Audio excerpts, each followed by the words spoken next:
La Gran Purga, o simplemente La Purga, fue la mayor contraofensiva del Imperio de la Humanidad sobre las legiones traidoras.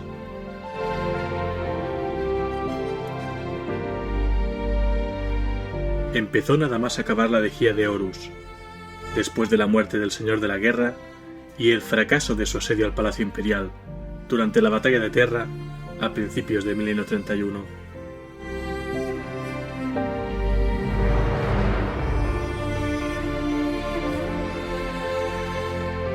La amarga lucha de la herejía de Horus fue solo el principio de una nueva era para la humanidad. Una era fundamentada en la sangre, la batalla y en la consagración del emperador como un dios.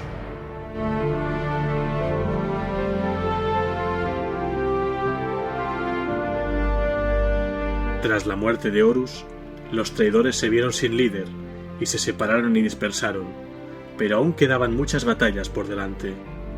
La campaña de Horus para lanzarse sobre Terra con sus legiones traidoras y otras fuerzas renegadas para conseguir una victoria rápida y decisiva que acabaría con el emperador de la humanidad había fracasado en la batalla de Terra. El tambaleante imperio fue rescatado del abismo de la destrucción por aquellos que se mantuvieron leales de forma incondicional a la visión del emperador sobre la humanidad.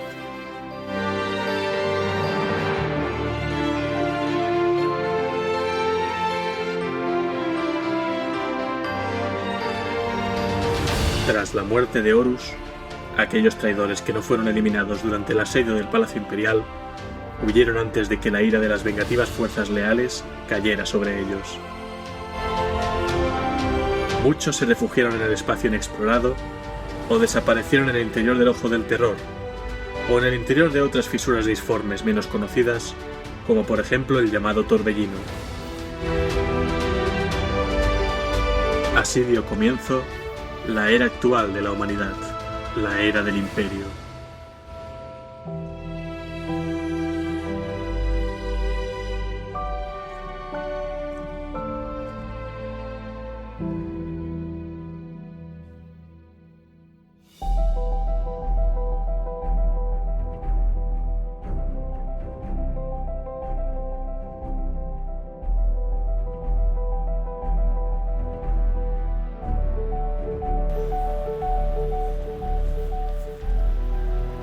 Un saludo, bienvenidas y bienvenidos a la Biblioteca de Tizca, vuestro podcast sobre trasfondo de Warhammer 40.000.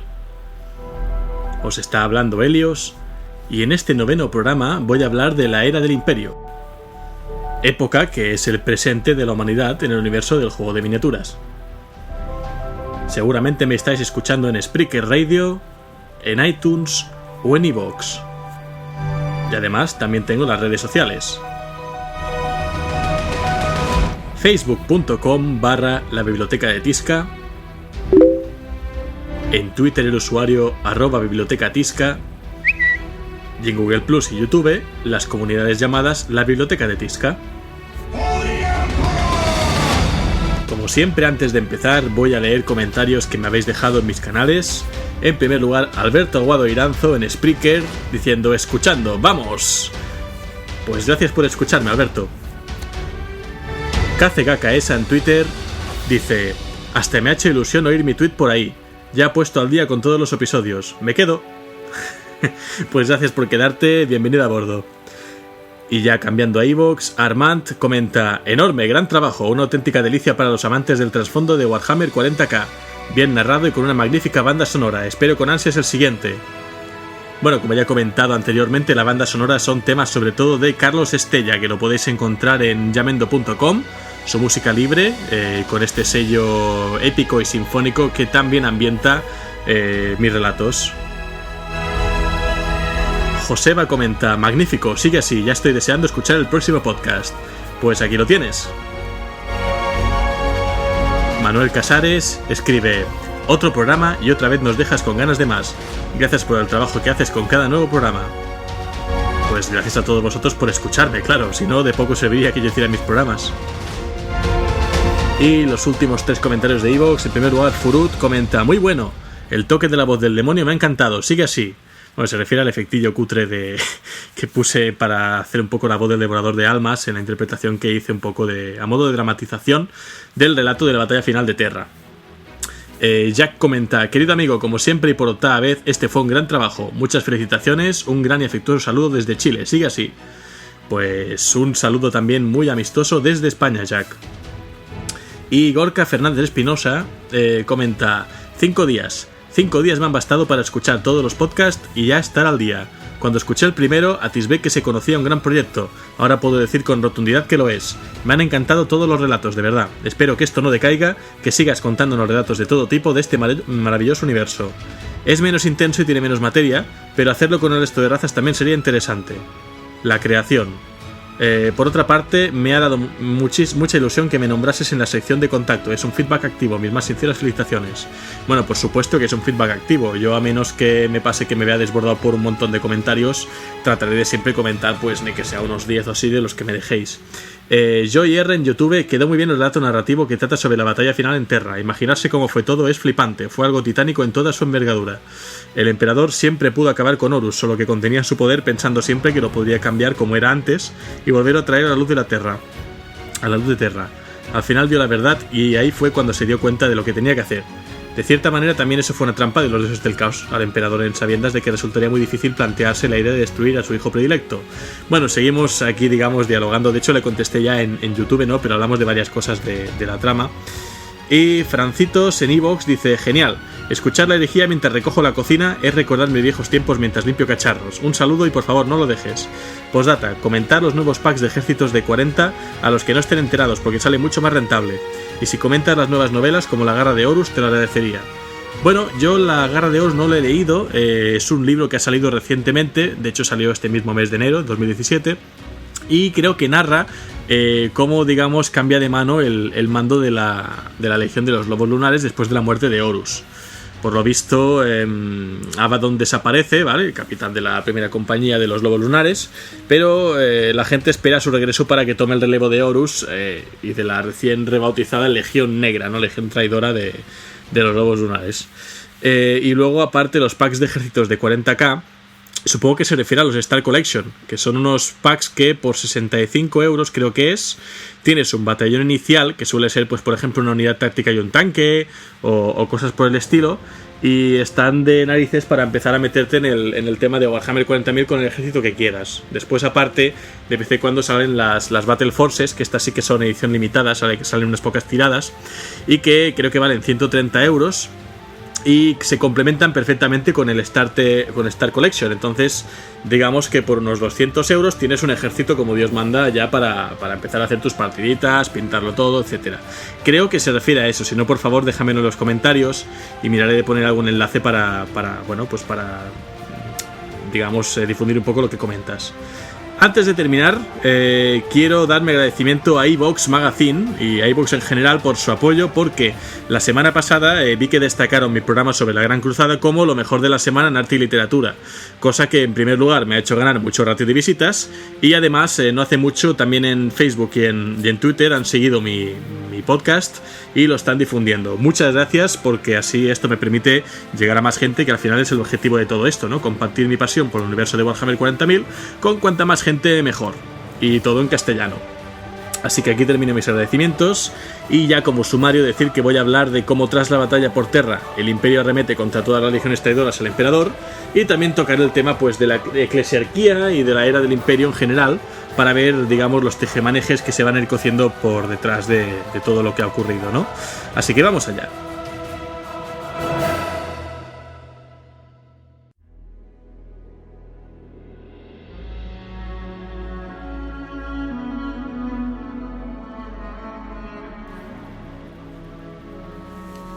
En los albores de la herejía de Horus, el imperio era algo lúgubre y fragmentado. Al igual que la belleza y la grandiosidad del palacio imperial fueron teñidas de negro por las llamas de la traición, grandes extensiones del dominio del emperador sufrieron un destino similar. El señor de la humanidad era un cuerpo roto, y su sueño de unidad estaba destruido del todo. A pesar de todo esto, el imperio conservaba fuerza suficiente para comenzar una sangrienta venganza contra su némesis. No podía haber perdón alguno para los crímenes de las legiones traidoras. Aquellos que ahora gobernaban en nombre del emperador ni tenían ni deseaban evitar una guerra de reciprocidad.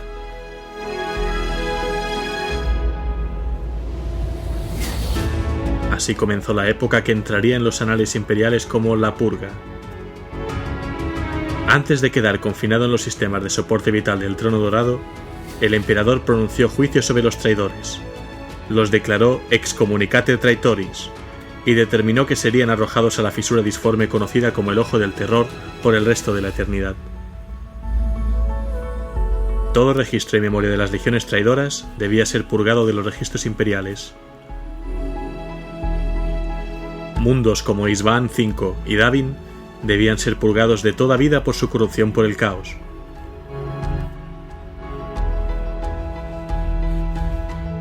Las tropas asociadas a las legiones traidoras del Mechanicum Oscuro, las legiones titánicas traidoras y los regimientos y naves del ejército imperial que se habían entregado al caos debían ser o destruidos o arrojados al ojo. Sería como si las legiones traidoras nunca hubieran existido para mancillar al imperio con su traición.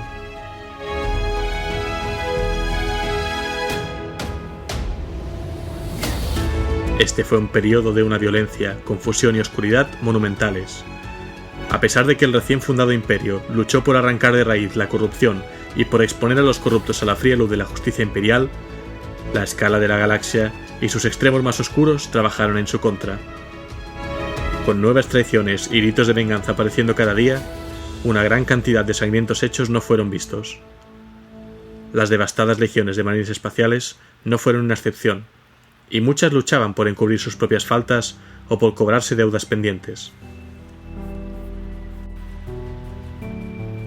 Los ángeles oscuros, los lobos espaciales, los manos de hierro e incluso los propios ultramarines siguieron todas sus propias agendas conforme las diferentes guerras de la Purga cogían ritmo.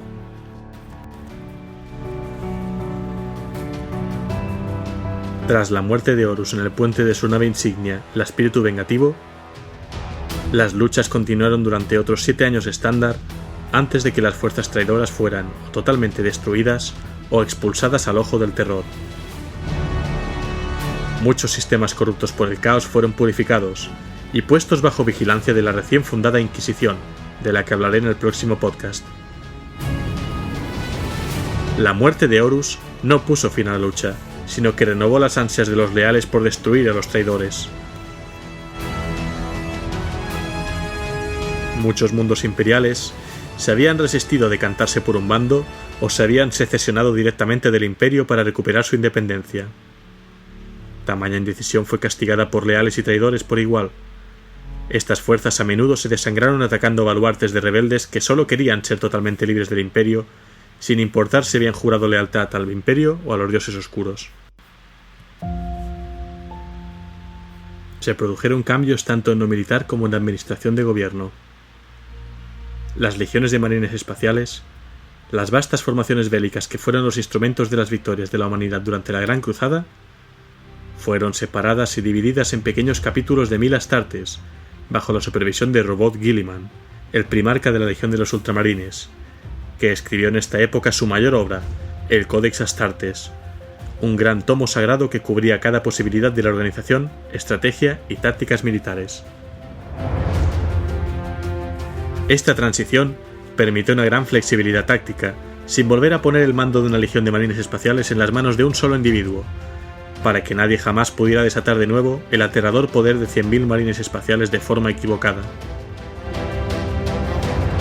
Las legiones leales que fueron diezmadas en la masacre del desembarco en Isban V, la Guardia del Cuervo, los Manos de Hierro y los Salamandras, se recuperaron paulatinamente usando las pequeñas reservas de semilla genética que los supervivientes habían logrado conservar.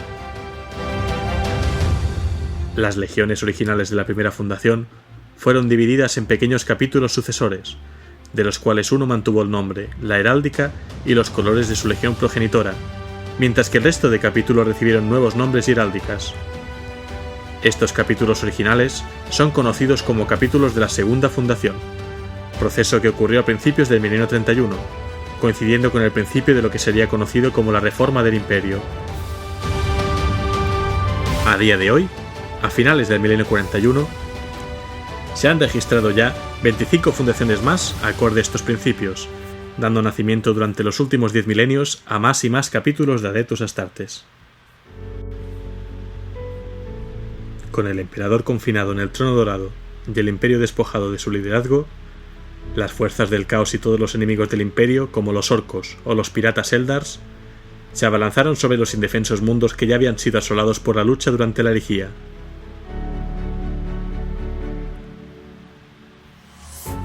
Con tanta de su fuerza empleada en luchar contra los herejes, muchos de los planetas colonizados estaban maduros para la invasión. Sintiendo esto, los depredadores alienígenas cerraron toda escapatoria hasta que, en cada frontera, los mundos ardieron y se perdieron. Ni siquiera los sistemas que antes se consideraban inatacables estaban seguros de la rapaz amenaza Xenos. La luz y esperanza de la Gran Cruzada se habían desvanecido para siempre, siendo reemplazada por los oscuros tiempos de la llamada Era del Imperio, en la cual la muerte está mucho más presente. La guerra era la única constante, y la esperanza parecía estar muy lejana. Sin el emperador para dirigir a la humanidad directamente, la galaxia solo presentaba amenazas, por lo que los altos señores de Terra, un consejo creado con los 12 hombres más poderosos del imperio para gobernar en nombre del emperador, crearon una administración imperial que iba incrementando su autoritarismo, altamente burocrática, agotadora y a veces insensible con los individuos y las vidas humanas en tanto su autoridad se mantuviera. Cada alto señor de Terra es el líder de una de las más poderosas organizaciones del imperio. Un complicado entramado de maniobras políticas, promesas de apoyo y consideraciones de intereses mutuos les mantiene unidos y determina quién ostentará un cargo y quién no.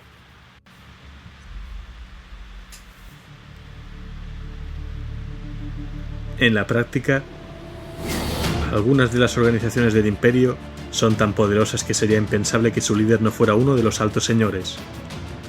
A lo largo de milenios han sido organizaciones diversas las que han proporcionado a los altos señores, dependiendo de cuál era la más poderosa en ese momento. Ambición y rivalidad despiadadas caracterizan a estos grandes hombres, y sus organizaciones rivalizan con las demás por hacerse con parcelas del poderío imperial. Los departamentos que cito a continuación son en la práctica invariablemente representados por altos señores, puesto que constituyen las piedras angulares del imperio y las más importantes de sus antiguas instituciones. El señor del Administratum, el representante inquisitorial, el eclesiarca de los Adeptus Ministorum, el fabricador general del Adeptus Mechanicus, el gran preboste mariscal de los Adeptus Arbites, el enviado paternoval de los navegantes, el gran maestre del Officio Assassinorum, el señor del Astronomicon y el señor del Adeptus Astra Telepática. Estos 9 cargos son prácticamente sacrosantos. Si quedarán vacantes por causa de muerte o abandono del cargo por parte de su ocupante, lo habitual es que su sucesor en el cargo se convierta en alto señor. Los 3 puestos restantes son habitualmente ocupados por algunos de los siguientes cargos oficiales de gran poder: el Lord Comandante del Segmentum Solar, el Lord Comandante Militar de la Guardia Imperial, el Cardenal del Santo Sínodo de Terra, la Abadesa de las Adeptas Sororitas, el Capitán General del Adeptus Custodes, el Canciller del Registro Imperial, el Portavoz de los Capitanes Cartistas o el Lord Gran Almirante de la Flota Imperial. La religión también se convirtió en una importante herramienta de control social, conforme el original ateísmo racionalista de la verdad imperial, favorecida por el emperador, era eclipsada por el creciente y antaño ilegal culto imperial. Conforme la campaña de venganza conocida como la Purga llegaba a las partes de la galaxia todavía controladas por la humanidad, estas nuevas sectas la seguían. Sin que hubieran pasado un par de siglos desde el sacrificio del emperador, la multitud de pequeños cultos fue absorbida en las sectas más grandes y poderosas, la más poderosa de las cuales era conocida como la Eclesiarquía, y su líder electo como el Eclesiarca. Este agresivo cuerpo creció tanto y de forma tan dominante a lo largo de los años que al final, a principios del 32º milenio, ganó el estatus de religión oficial del imperio y el título simultáneo de Adeptus Ministorum. El crecimiento de esta iglesia cimentó la lealtad al imperio entre las pululantes masas de la humanidad, al mismo tiempo que la fe religiosa proveía de un mínimo de consuelo sobre la dureza de la galaxia. Las fuerzas militantes del imperio fueron organizadas y redesplegadas, y gradualmente se fue obligando a los seguidores del caos a huir al oeste galáctico, a la inmensa fisura disforme conocida como el Ojo del Terror. El Ojo del Terror no es un fenómeno natural. Fue creado por la onda de choque psíquica que acompañó el nacimiento del cuarto dios del caos, Slaanesh, durante la caída de los Eldar. El poder de esta onda fue tan grande que no pudo ser contenida por completo en la disformidad y entró en el espacio real por medio de las mentes de los Eldar. En consecuencia, el ojo cubre la mayoría de las regiones de lo que aún queda en pie de su imperio.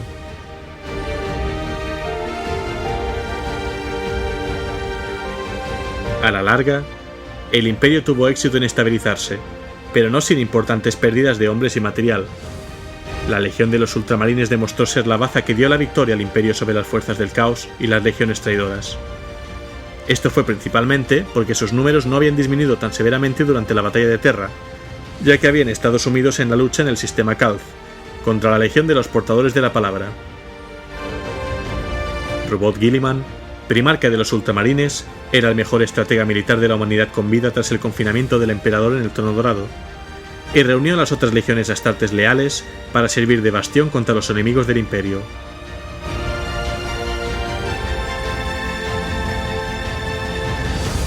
Los días siguientes a la herejía de Horus fueron los más oscuros desde los tiempos en los que el Emperador ascendió al poder de Terra al final de las guerras de unificación, poniendo fin a la era de los conflictos. Guilliman parecía estar en todas partes en este periodo, reuniendo a los defensores del Imperio y reforzándolos con sus ultramarines antes de moverse a la siguiente zona de batalla. Ni una sola vez dieron los marines espaciales un paso atrás, tal era su fe en el Imperio, en el Emperador y en las tácticas de Guilliman.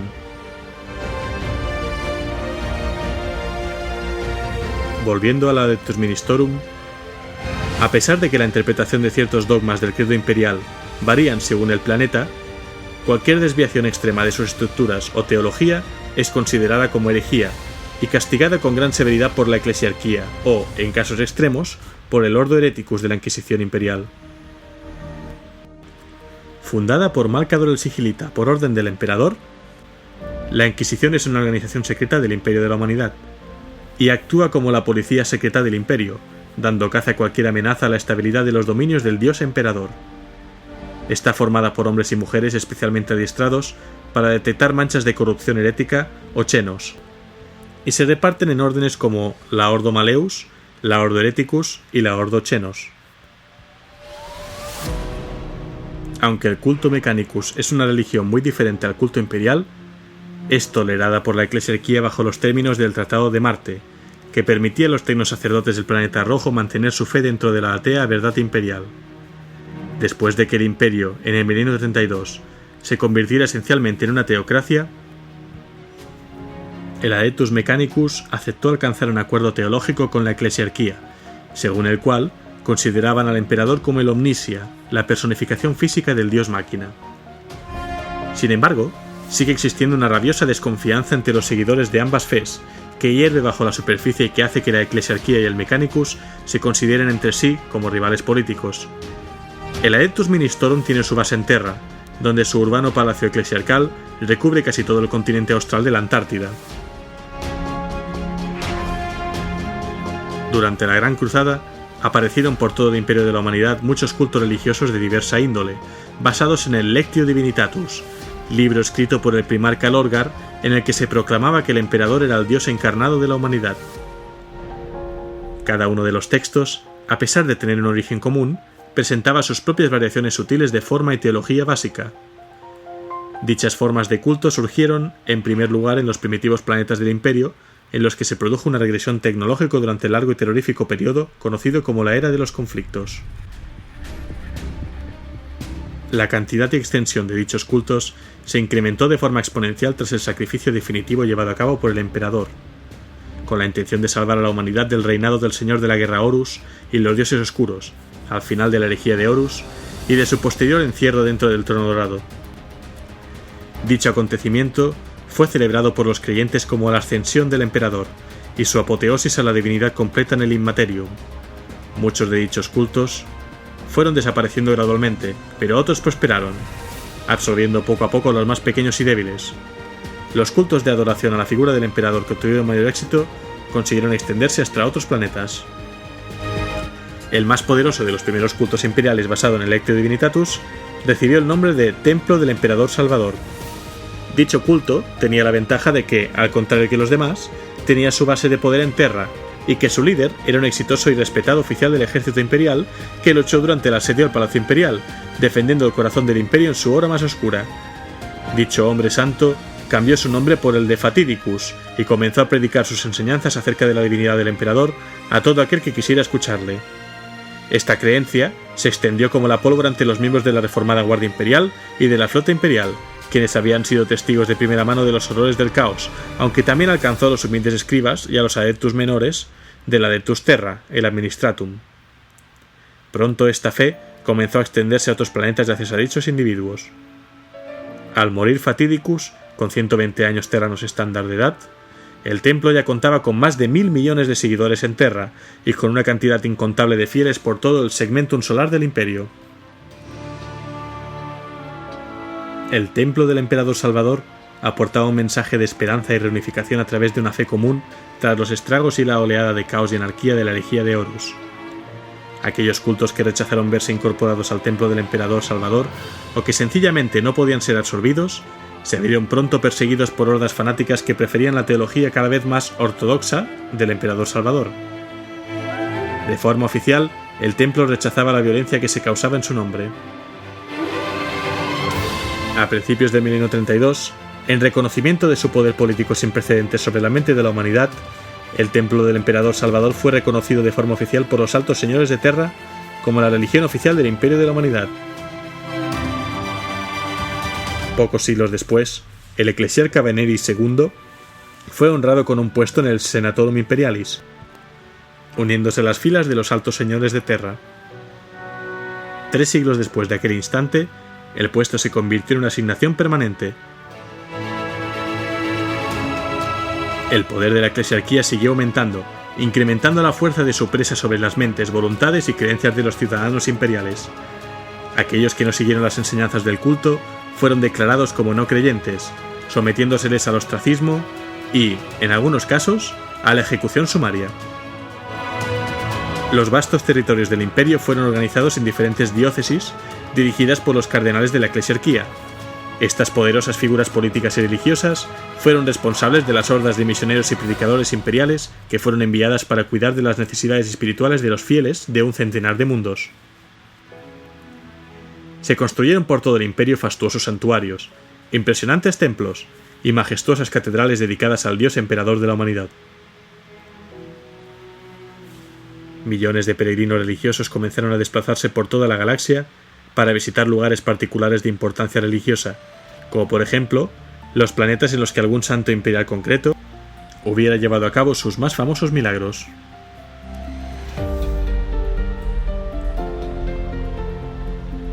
Con el tiempo, el masivo número de peregrinos que llegaban a ciertos planetas se convirtió en la actividad económica principal de la eclesiarquía en dichos mundos, por lo que planetas enteros fueron convertidos en mundos santuario, dedicados al culto religioso y directamente controlados por el Adeptus Ministorum. Algunos mundos santuario de cierta importancia se convirtieron en la base de poder de diócesis enteras que se extendían por subsectores o sectores enteros, de forma que los cardenales comenzaron a asentarse en dichos mundos que serían denominados desde entonces como mundos cardenalicios. La única amenaza al dominio espiritual y político de la eclesiarquía en el imperio fue la Confederación de la Luz. Los ideales de pobreza y vida humilde proclamados por esta fe penitente, basada en el planeta Dimmamar, contradecía claramente las enseñanzas de la eclesiarquía, quienes sostenían que los sacrificios de dinero y poder en forma de diezmos, impuestos y otros regalos ofrecidos al Adeptus Ministorum eran necesarios para mejorar el acceso de los ciudadanos imperiales a la salvación, así como para asegurarse de que la luz del emperador llegara a cada esquina de la galaxia a través de sus misiones. Resultaba muy difícil para los agentes del Ministorum el infiltrarse en la Confederación, por lo que la eclesiarquía decidió recurrir a métodos violentos, apoyados por el voto unánime de los altos señores de Terra, quienes declararon el comienzo de la primera guerra de fe para asegurarse de que la estabilidad política del imperio no resultaba afectada por el ascenso de la pluralidad religiosa y de la posible violencia religiosa. Por lo tanto, Toda la Confederación fue declarada como hereje y las fuerzas de la Guardia Imperial, la Armada Imperial y miles de fanáticos de las Fratías Templarias fueron lanzados contra ella, decididos a conseguir su destrucción. Solo unas cuantas células y santuarios ocultos de la Confederación consiguieron sobrevivir, y el poder de la eclesiarquía sobre las mentes de la humanidad, para bien o para mal, se volvió imposible de derribar. A finales del milenio 33, todos y cada uno de los mundos civilizados del Imperio disponían de su propia catedral, y las arcas de la eclesiarquía estaban repletas con las ofrendas y diezmos procedentes de los billones de fieles del dios emperador. Su riqueza se desperdiciaba en construir una cantidad cada vez más grande de fastuosas catedrales y en poner en marcha más guerras de fe, destinadas no a salvar las almas de la humanidad, sino a asegurar el poder político y la riqueza de la propia eclesiarquía. Y así se llegó a la era de la apostasía. Esta tuvo lugar durante el milenio 36 y fue uno de los periodos de mayor inestabilidad de la historia imperial desde la herejía de Horus. La era de la apostasía comenzó durante la larga contienda entre la eclesiarquía y el administratum por el poder político definitivo sobre el imperio. El alto señor Gosh Bandir, el 361º señor del administratum, era un tirano hambriento de poder quien, tras cierto tiempo, se hizo con el control directo de la eclesiarquía, así como sobre el administratum, al usurpar la posición de eclesiarca. Dicha acción le convirtió en el individuo más poderoso del imperio desde la Gran Cruzada, lo que le permitió establecer su poder por encima del propio emperador. El periodo de su regencia se ganó el nombre del Reinado de Sangre, en el que se produjeron masivas purgas de la eclesiarquía, así como el asesinato de incontables supuestos traidores, herejes y conspiradores. El periodo finalizó gracias a la intervención de la renacida Confederación de la Luz del eclesiarca Sebastian Thor, una secta del culto imperial constituida sobre los restos de las prohibidas enseñanzas de la anterior Confederación de la Luz, que buscaba acabar con la corrupción de la teología imperial de Gosh Bandir. El final del Reinado de Sangre causó una reconstrucción casi total de la eclesiarquía, la creación del Ordo Hereticus de la Inquisición Imperial, para controlar los enemigos del imperio escondidos en sus propias estructuras de mando, y la creación de las Adeptas Sororitas, para servir tanto como las nuevas fuerzas militares de la eclesiarquía, como también como la cámara militante del Ordo Hereticus. Ya llegados a este punto, es hora de hablar de la organización del Adeptus Ministorum. La eclesiarquía no forma oficialmente parte del Adeptus Terra, sino que está organizada como una adepta imperial completamente distinta. Está encabezado por el líder del culto imperial, el eclesiarca, quien por tradición desde el milenio 32 siempre es uno de los altos señores de Terra del imperio. Por debajo de él están los miles de cardenales que controlan las operaciones y propiedades de la eclesiarquía en una diócesis concreta, que puede abarcar un sector, un subsector o un único planeta del espacio imperial. Por debajo de los cardenales están los pontífices, los confesores, los misioneros y los predicadores en este orden concreto. Las órdenes clericales de la eclesiarquía están abiertas a individuos de ambos sexos, aunque los hombres tienen cierta ventaja a la hora de conseguir un cargo importante, debido a que muchos creen que, como hombres, se encuentran más cerca de la perfección del dios emperador, cuya perfecta forma corpórea es la de un perfecto cuerpo masculino.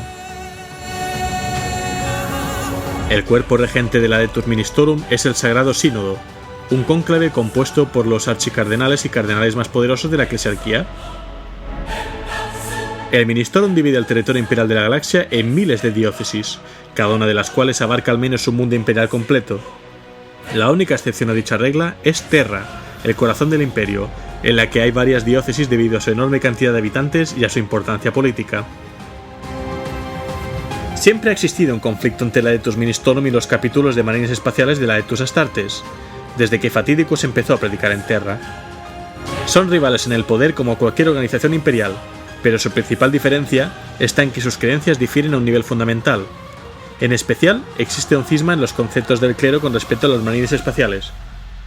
Por una parte, los marines espaciales, más que nadie, pueden considerarse verdaderamente hijos del emperador.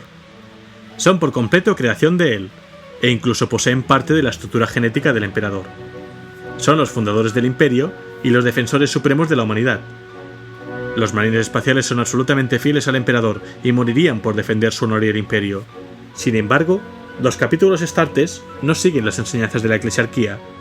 Sus creencias difieren radicalmente de un capítulo a otro, adorando al emperador y sus primarcas en distinto grado.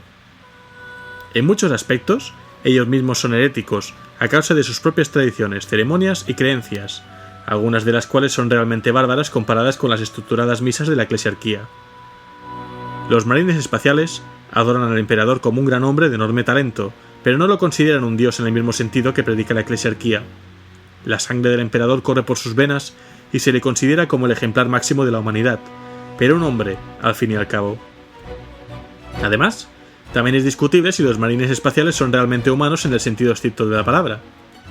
Sus cuerpos genéticamente transformados son muy superiores a los de un humano normal, lo suficiente como para considerarlos una especie diferente si se quieren interpretar así sus diferencias.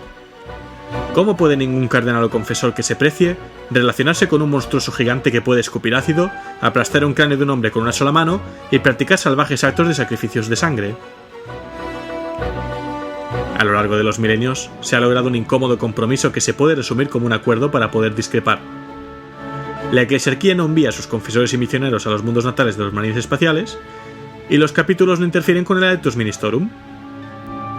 La eclesiarquía entrega, además, a los capellanes de los marines espaciales los rosarios como lazo simbólico entre las dos organizaciones, aunque los capellanes predican su propia versión del credo imperial a sus hermanos. Esta inestable tregua se ha roto en numerosas ocasiones, cuando un cardenal o confesor especialmente fanático ha suscitado la ira de los capítulos de los marines espaciales con sus palabras o hechos. Estas disputas normalmente se resuelven con rapidez, aunque no siempre sin derramamiento de sangre, y la relativa paz entre las organizaciones retorna.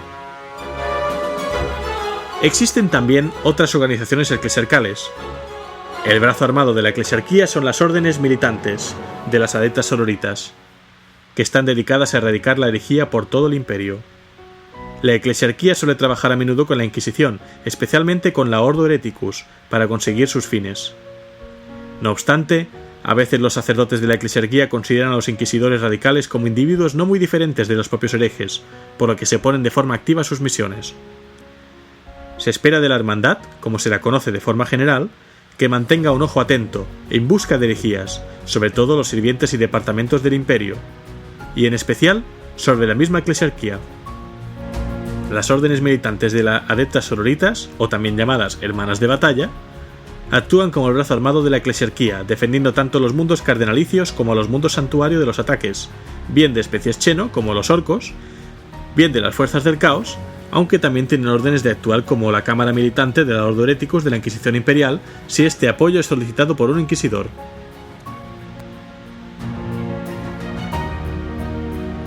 Las fratrías templarias eran el ejército masculino original del alto señor Gosh Bandir durante el reinado de terror de la era de la apostasía. Fueron destruidos por una tormenta de disformidad mientras se dirigían hacia Din Mamar, para pacificar a la renacida y rebelde Confederación de la Luz creada por Sebastián Thor.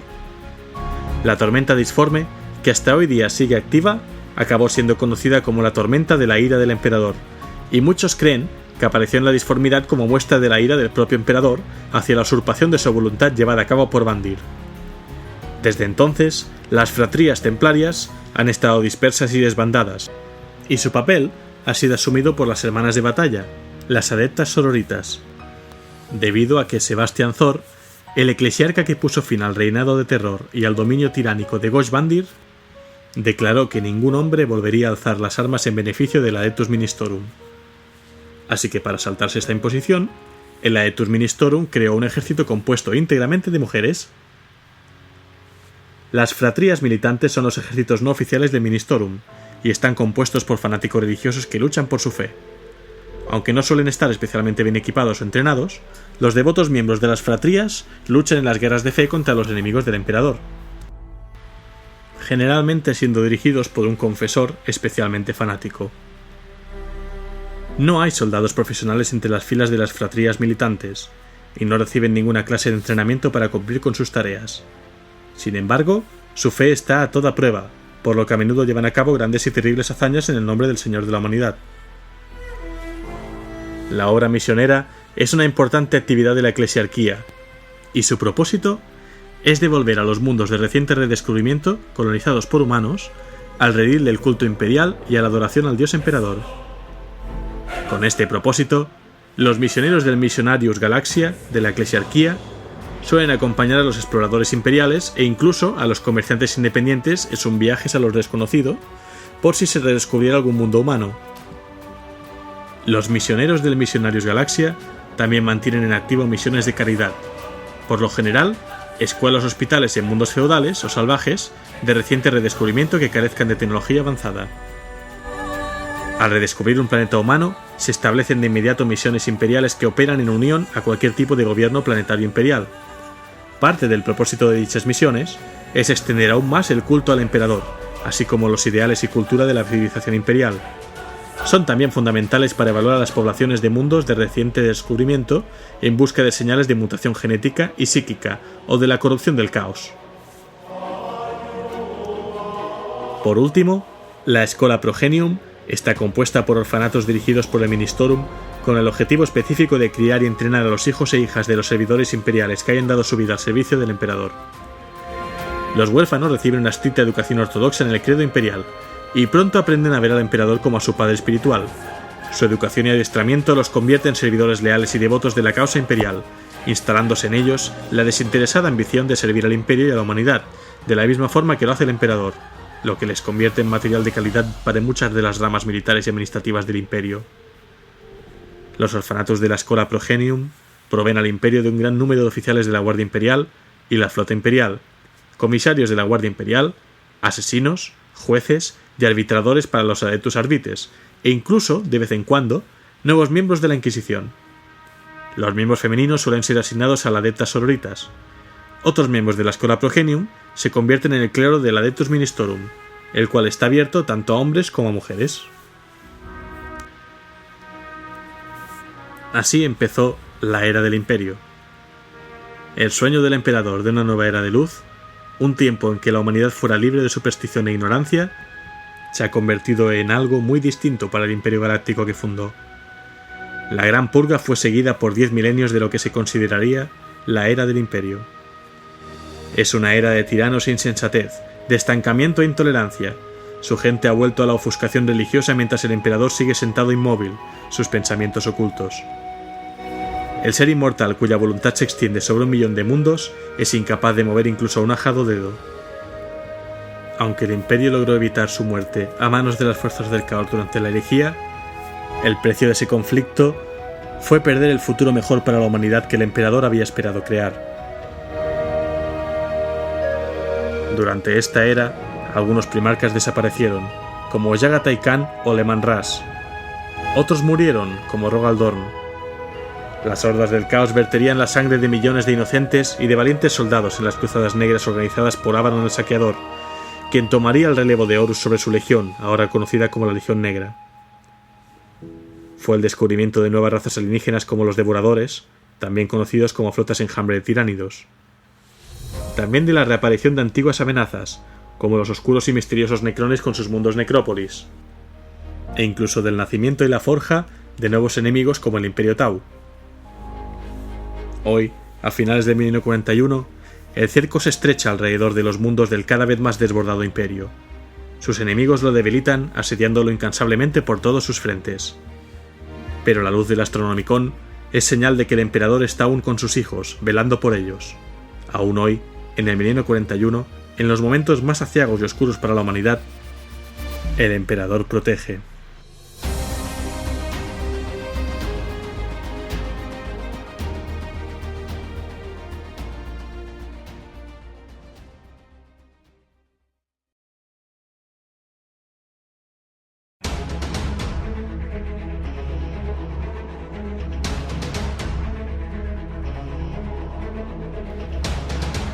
Pues hasta aquí este 9º podcast hablando de la Era del Imperio, un podcast quizá un poco más soso comparado con los anteriores porque no estamos viendo Bueno, en este programa en particular no he hablado mucho de batallas, he hablado de todo el politiqueo, ¿no? Toda la reestructuración interna a nivel sobre todo de regencia que vive el Imperio después de la muerte del emperador, ¿no?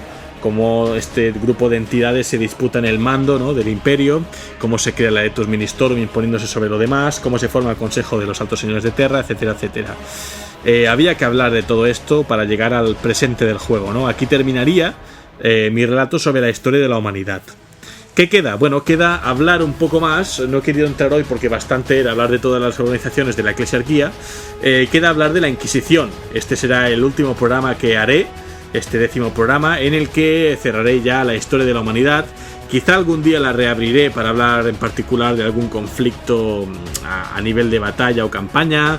Quizá algún día pues hable sobre alguna de las legiones en particular, hablando de su carácter y su forma de ver la batalla, etcétera, quién sabe.